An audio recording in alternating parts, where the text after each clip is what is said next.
Dito lahat sila sa kusina. Okay, good morning. Another day, another video. Okay, nagluto na naman tayo ng chili paste. Ito yung pang-8 na gawa natin ng chili paste. Ayun, medyo kumukulo na. Kasi dito sa store naubusan din tayo. Kaya kailangan ma-stock din tayo sa store. The other day pa yun, pero wala akong time kahapon kaya ngayon lang. So, ready for order na sa kung sinong gustong mag-order. Same price pa rin tayo. Wow, ang ganda yung pagkarin nyo. Ayun, pakukuluan natin ito. Ng husto. Sakit sa ilong. Sakit sa ilong. Kaya yung boses ko is nagiging golden voice na kasi natatakpan yung ano. Natatakpan dahil sa hang. Ayan. Kailangan kumulo ito para ang long lasting niya is medyo matagal. Pero dito sa store, wala. Nauubos din. Paisa-isang pagbili pero araw-araw naman kaya nauubos din yung stock ko dito sa store. O, store pa lang ay naubusan na ako. Kaya sa mga mag-order, ready na for delivery. At ito na. Kailangan paggawa natin is hindi paramihan para always fresh yung natin, yung titinda natin. Kaya ganun. Pag naubos, gawa ulit tayo ganyan. Hindi tayo pwedeng mag-stock ng paramihan.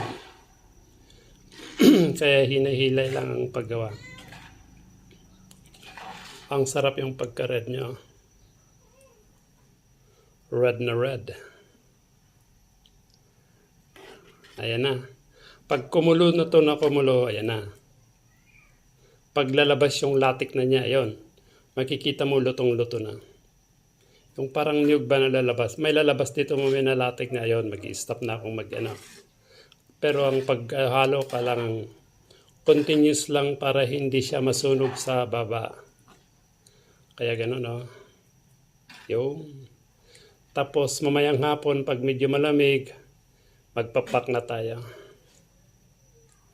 Kasi yung sinabihan ko the other day na balik sila sa Saturday, ngayon na lang gagawa na ako kasi baka mamaya meron din bibili.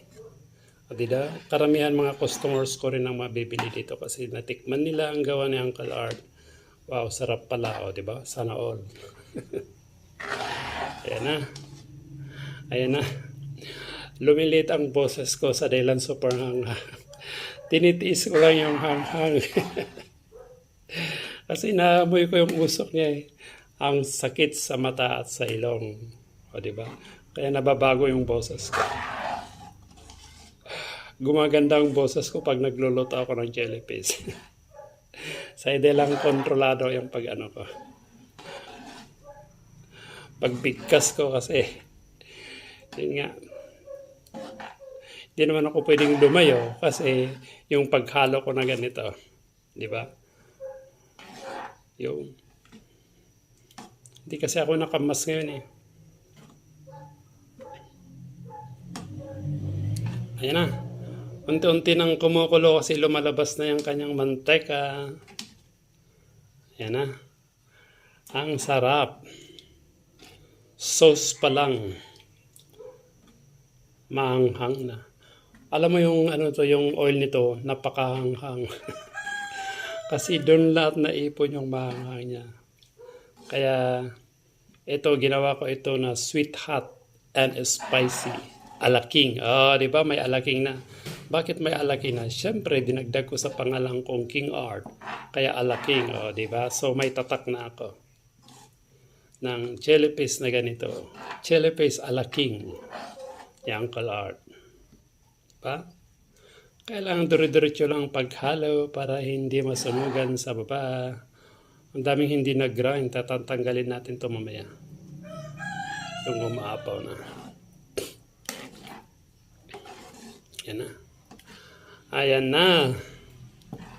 Ayan na. Ay.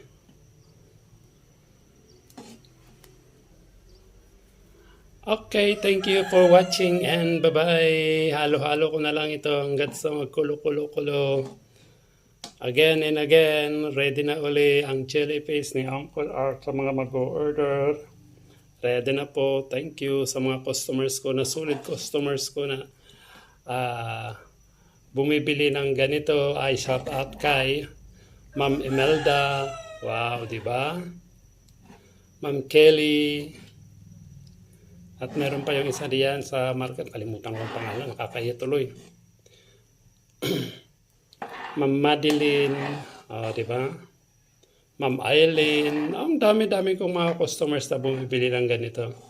At sa mga nakalimutan ko, shout out lahat sa inyo dyan. So next ulit na video natin, isa-shout out ko kayo. So, business as usual. Thank you for watching and bye-bye.